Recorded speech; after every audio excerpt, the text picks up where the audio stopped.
आप सभी को राम राम। आपके लिए एक बड़ा महत्वपूर्ण इंसिडेंट महान कवि पंडित सुमित्रानंदन पंत जी के जीवन से लेकर के आए हैं। ये उनके जीवन का अंतिम सप्ताह था, जिसके बारे में कहा जाता है कि ये आंखें खोलने वाले दिन थे। ये जो पंत जी हैं, सुमित्रानंदन पंत जी, इनका एक बहुत बड़ा गुण था कि ये अपने घर के बाहर कोई मांगने आया हो उसको खाली नहीं जाने देते थे। ये उनकी विशेष व्यक्तिगत बात थी। भीख मांगने वाले को कभी वो खाली हाथ नहीं जाने देते थे,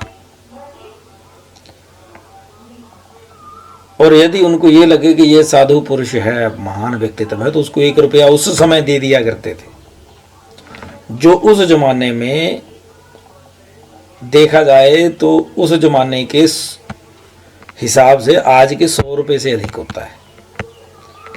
और यदि किसी के प्रति ऐसी भावना मन में उनकी ना उठे, उनको ऐसा लगे कि ये तो ठग टाइप है, तो फिर वो उसको कुछ नहीं देते थे।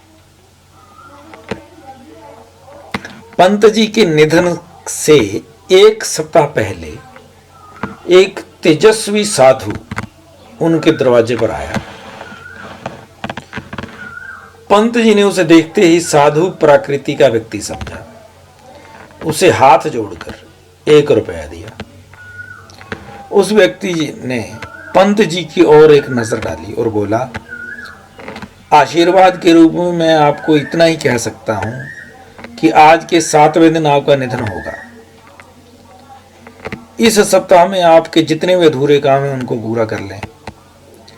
इतना कहते हुए वो व्यक्ति चला गया। पंत जी पूर्णतः स्वस्थ थे, सरकारी सेवा में थे। इस अप्रत्याशित भविष्यवाणी ने उन्हें विचलित कर दिया। मित्रों के बीच इसकी चर्चा हुई।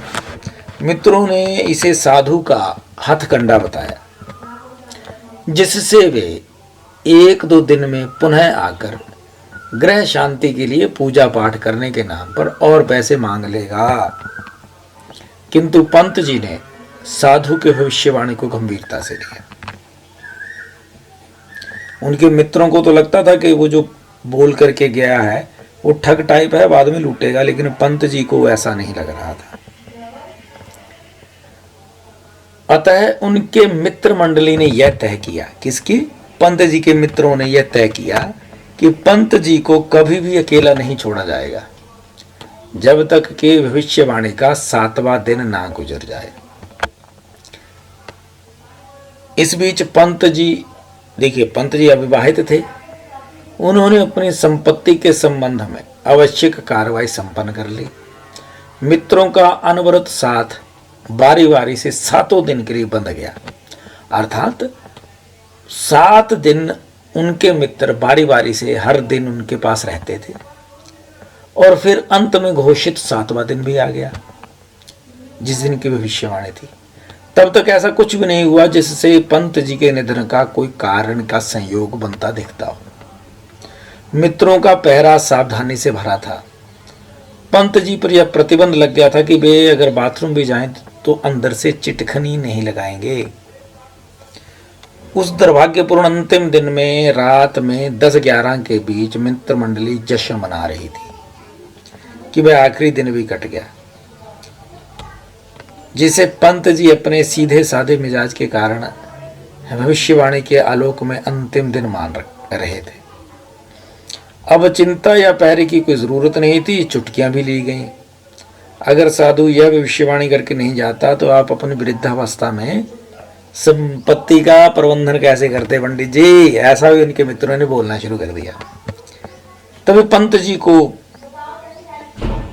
बाथरूम में जाने की इच्छा हुई, और यहीं पर एक गलती हुई। पंत जी भूल गए कि अभी थोड़ा समय बाकी था और 7वां दिन पूरा नहीं हुआ था। उन्होंने बाथरूम में जाते ही अंदर से कुंडी लगा दी, और मित्रों ने भी इस तरफ ध्यान नहीं दिया। बड़ी महत्वपूर्ण चीज है ये। मित्रों ने भी इस तरफ कोई ध्यान नहीं दिया।